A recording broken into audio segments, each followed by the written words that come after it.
Hey guys, how you doing? Um, I'm doing sort of a follow-up video to the one I just did. I've always said that I never claim to be perfect. I make mistakes, and I usually rewatch a video that I do to make sure that I said what I wanted to say, and if I misspoke or if I have to correct anything. And I didn't do it this time, so that was a failing on my part. I failed to recheck the video, and there were two thumbs down on the video, and I said to myself, wow, there's like two people disapprove. What did I do? And then I rewatched it, and I was like, oh no. Because there was a part in there when I was talking about the rioters burning down the police station with people inside. And I say nothing about the poor people inside, and I'm going my ka-ching business. I'm like, oh no. So I just want to humbly apologize. If I offended anybody there, in that I devalued human life, you know, I humbly apologize. That was a sin. That was a moral failing on my part. I missed the moral bullseye, and I atoned for that sin. And I feel bad about it. And I promise to do not to do that again. I promise to do better is what I was going to say. Okay, I promise to do better, and I'm going to watch that. I'm going to make sure that I watch, pay attention to that. I mean, so basically, what I want to say is that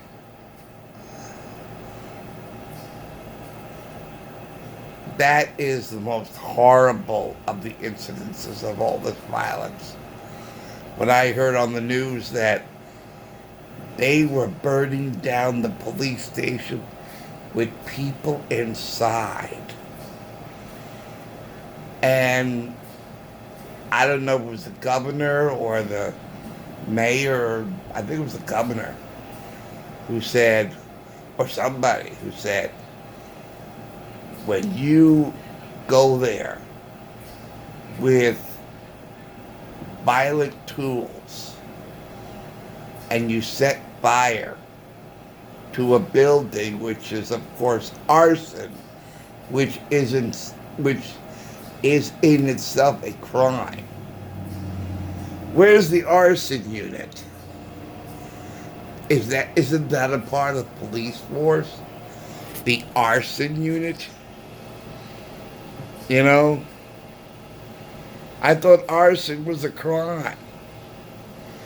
And if you set fire to something that doesn't belong to you, I mean, if you want to drag your mattress, as I saw on the show Cops, if you want to drag your mattress out to your front lawn and set it on fire because you caught your wife cheating on that mattress, the police arrived and he explained why. That's my mattress, your officer. My mattress. And I'm burning my mattress. I paid for that mattress. There's nothing else around. It's away from trees. It's away from a building. It's right there out in the middle of nowhere. I'm setting fire to this mattress. My mattress. Because my wife cheated with somebody on that mattress. And the officer says, well, you have that right. And the officers walked away. This is, man, I would not have the courage to do what he's doing. Is Because people talk about, oh, I'm going to set fire to this thing. But nobody actually does it. They were impressed.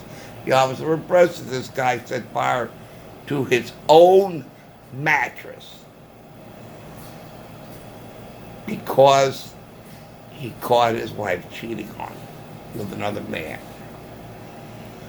But that is not considered arson. What they're doing to the federal buildings is considered arson.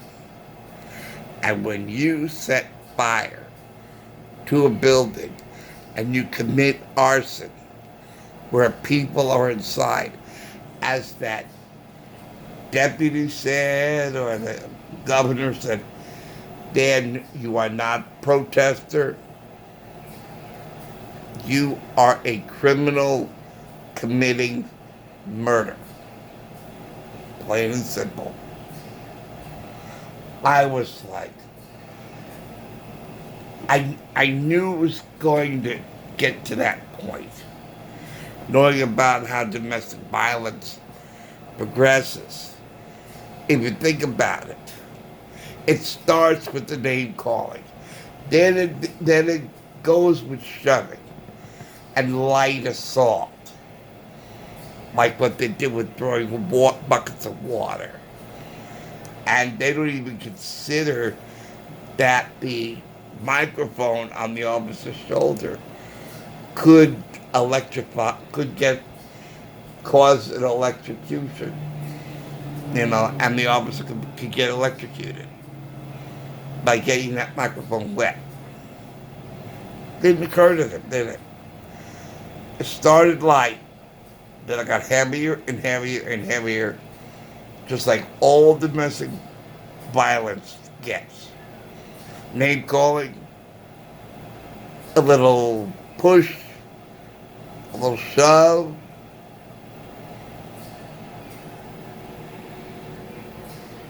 and then the first slap, and then a hit, and then a punch, and it gets worse and worse and worse. And that's what we're seeing in the cities. Because it was disrespecting officers, then throwing buckets of water, and then they're throwing hard-boiled eggs, bricks. I was seeing the news. They were throwing hard-boiled eggs at the officers, and bricks.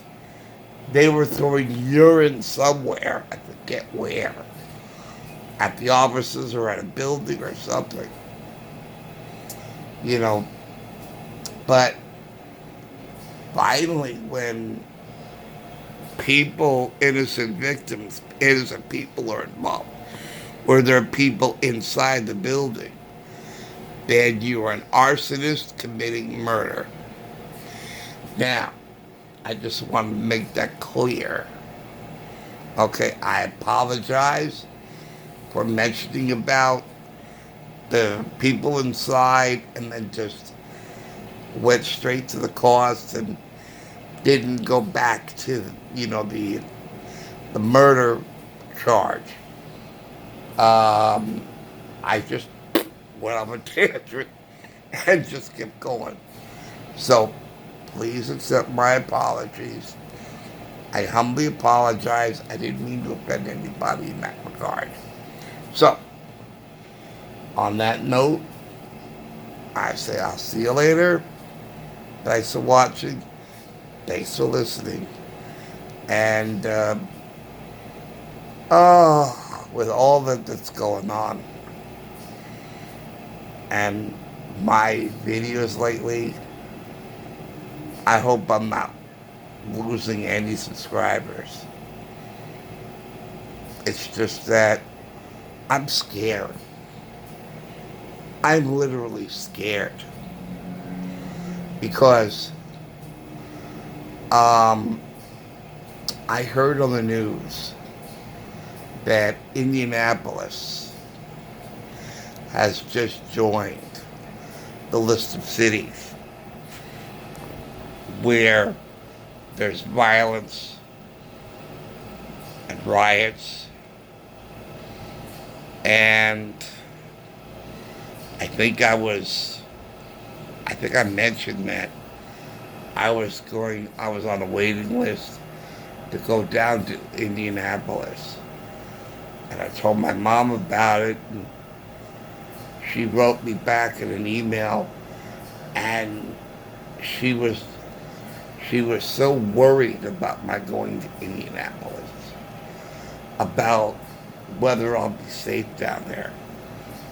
I said it's the capital of Indiana, Indianapolis. They have the Indy Speedway down there, and the owner of the facility is down there. Why wouldn't I be safe? And then I heard on the news that mentioned Indianapolis as one of the cities under siege by these violent rioters. I was like, oh my God. No wonder my mom was worried. And then I went on the computer, on the internet, and I Googled, I have a list. Okay. And I Googled Indianapolis, and I said, violence in Indianapolis. And I was shocked to read that there has been violence in Indianapolis for some time now. And there have been murders throughout Indianapolis. And I'm like, oh my God. There's not going to be one city in this country. One city. There will not be one American city where you'll be safe from violence and looting and rioters and arsonists. And as I said once before, if we lose our country, that's it. We have no safe place to live.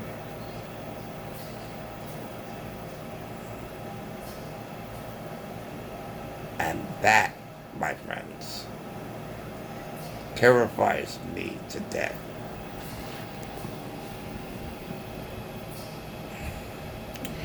So,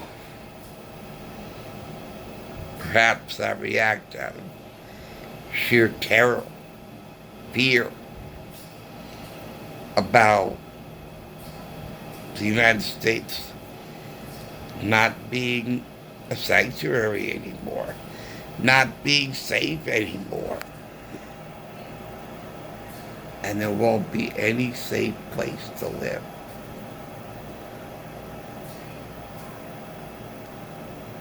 This is very scary times. And I would say even scarier than, you know what, this is World War III, folks.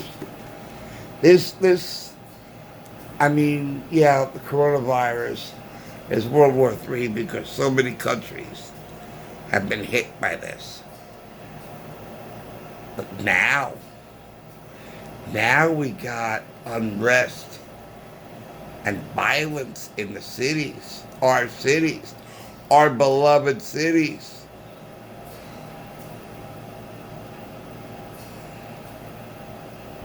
This is really becoming World War III. And it's scary. Okay, guys. I hope who gave me thumbs down. I don't know why he gave me thumbs down. I can only imagine because of what I said, but my feeling is You know, I guess you're free to unlike a video. You have that freedom. It bothers me though, but I learned that you can't please everybody. Just like that Rick Nelson song.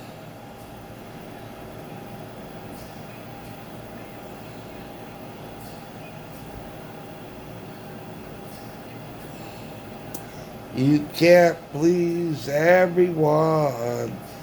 Just gotta please yourself. So I can't please everybody. And I know that. And I accept that. So I'm just being myself. That's all. Okay, guys. Talk to you later. See you soon. Alright. Thanks for watching. Thanks for listening. Bye.